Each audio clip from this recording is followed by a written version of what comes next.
You hear a lot of people talk about the trade winds, how nice the sailing is down here, and how it's probably some of the best sailing you can do in the world. And I'd probably agree with them.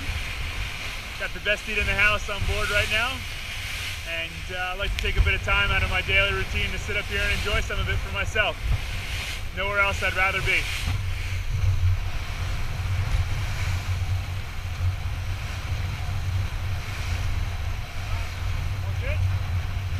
I mean, it's perfect condition for sailing, 20 knots, like 120 to wind angle, go on a reef.